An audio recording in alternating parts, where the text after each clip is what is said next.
I ran a 99 with a 1. So what was you predicting? Well, this is actually funny. It predicted a 99 with a 1. Okay. Would it run? 89 with A 99 with a 1.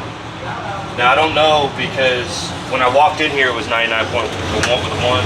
I'm about to put it in and see what it actually predicted. What was your reaction? 39. Okay, so we're close to each other. I'm gonna raise mine another 200 RPM.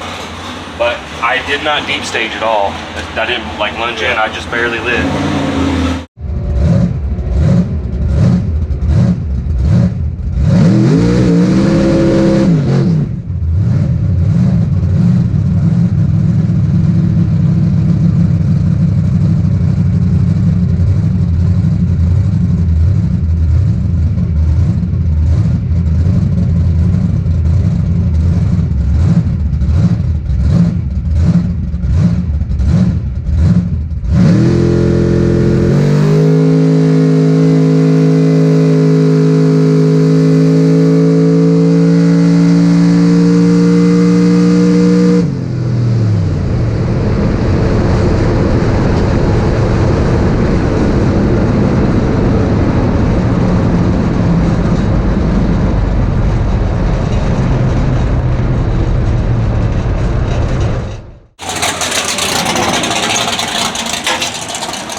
I had a single, which kind of screwed my whole routine up a little bit, and they've been sitting there forever. Yeah. I lost oil pressure somewhere. I just checked the data. I had like 50 psi the entire pass, which is normally 70, so I was low. And then when I started it down there, I had 30. So I wasn't comfortable trying to drive it back like that. I'm gonna go ahead and change the oil. I made a next qualifier. Yeah, I would do that. And that looks really Yeah. It settles down. It settles down.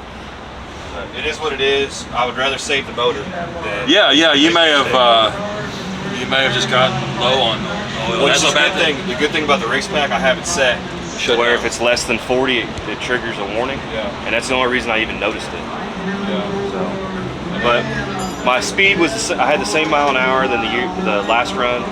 So I don't think the motor's hurt. I think the oil's milked. So, but I haven't seen it progressively get worse. Normally I do. It's just all of a sudden. All of a sudden. I actually, on the two-step, I was 70 psi. As soon as I launched, it dropped down to... What was your temp? Higher? Cool. No, it was about 40. I didn't check the temp.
Alright, let's talk some squiggly lines real quick. This is the reason that I decided not to continue running the truck, even though I did have oil pressure. It just wasn't great oil pressure. So on the screen here, the green line is a normal pass on oil pressure. And if we kind of run along that line, we can see that our oil pressure is somewhere around 80 pounds, and it stays right at 80 pounds. The yellow line is Q1, and this is where I noticed the issue. I noticed that at the finish line, the light came on, and then, which sometimes is normal, especially when I have oil that's been milked a little bit. I sometimes see that.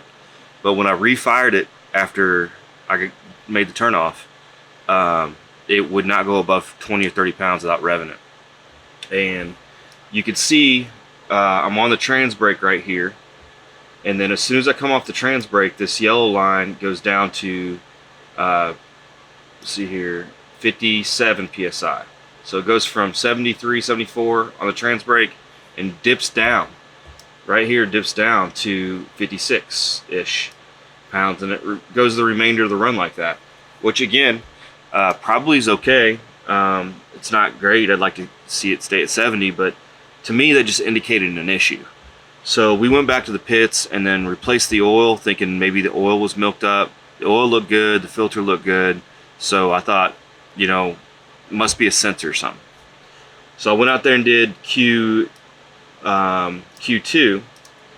and as you can see now on the two-step, I'm only getting 60 psi. There is no drop at the launch, but it does go down, and this is what really concerned me, is during the pass it dropped down in this area. It dropped down to 24 psi for, you know, nearly a half of a second, and then it came back up. I just knew there was something going on. This wasn't a sensor issue. This is something mechanical. So as soon as we got home, we put the truck on the lift and went ahead and pulled the pan, and this is what we found. So you can see the truck's on the lift, and the pan has been dropped. And I'll show you the picture right here of what we saw. And then when I took the bolt out, this is what the oil pump looked like. So it actually completely broke. The only thing holding the pump to the block was the screen, the bolt-on screen. So I don't know how often this happens. Some guys that I've talked to say they haven't seen it. But you know, it is, if you can see it, I mean, it's a pretty weak area, right? So this is something that I should have upgraded before. This is a Melling high volume pump. It's not a bad pump, but it's not a really good pump. After talking with the guys over at Performance Automotive, which is in Belt Alto, Illinois, Mike Ryden and Gordon, they recommended this guy. This is a Moroso billet pump. Obviously a huge upgrade. Look how much stronger it is everywhere. So this is what we'll be running. I just got it in the mail. About to throw it on. People were concerned about that because they've had issues with them fitting in pans, but I have a chassis pan, so I have all the room in the world in here. I've already checked it, fit right there. Now, if you guys want information on how to make sure you get your proper clearances from the oil pan to the bottom of the pump, I did do a video on that years ago, actually. I'll put a card in the description. But for now, I've got to take this set screw out, I believe it is, and change the pump spring. Get this bolted up there and torqued down, and go ahead and get the pan back on. We have a race in 2 weeks, so we got to get moving. So this video is more of a lesson learned video, not cool racing action or nothing like that, but maybe just think about things. Sometimes it's worth taking the risk, and I'll tell you, if this happened in round 4 and the finals was coming up, I would probably ran the damn thing. It could have blown the motor up for sure, but that's the risk you're taking. But the issue here was all we were in qualifying. Yeah, we drove 4 or 5 hours away to go to this race, and it sucks to put it in the trailer without actually even getting put on the trailer by somebody. But that is just the way it goes sometimes, and sometimes you gotta trust your gut, because if that would have broke during eliminations, more than likely I would have ruined something. Now, here's a couple pictures. I did check all the main bearings, and everything looked really good. Pictures can be deceiving, so don't be too crazy about it. There's a little bit of scratches or imperfections in the bearing, but you can't feel them with your fingernail, and they look really good. So I'm not worried about that at all. I'm just gonna slap this thing together, get it fired up again, and get it loaded up for Martin, Michigan, which is in a couple weeks. All right, oil pump's installed. Got oil back in it. We're gonna prime the oil pump, make sure it's good, and then fire it off and see what happened. The only thing I'd done to the pump was it was recommended by Mike over at Performance Automotive to go ahead and raise it to the 70 to 80 psi spring. So that's the only thing I've changed on the pump itself. I submerged it, turned it around, torqued it up, checked all the mains again, torqued them, pans on, and it's filled with 2 gallons of oil. I will be a little bit short. I think I'm about a quarter quart short. So anyway, we'll see how it goes.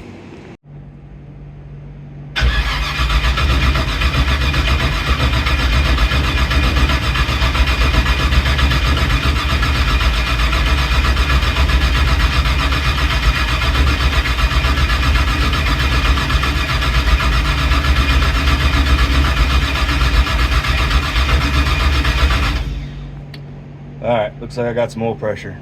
All I gotta do is fire it now, huh?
So hopefully we'll see a lot of you guys there. I know we've got some fans up there. And hopefully we'll do a lot better. At least I'll do a lot better. Maybe even make it to eliminations. All right, well, thanks for watching. Make sure you like and subscribe. If you like the podcast stuff, we didn't do anything in Martin or in St. Louis. We had some plans to, but with all my issues, you're gonna find out in Chris's video, he had some issues. We just ran out of time and there was no way to do it. So we're gonna try to do better. We're gonna try to get some in Martin. And at any rate, we're looking forward to it. Make sure you subscribe to that side of the channel, which is the Line Lock podcast side. And we appreciate you watching. See you guys.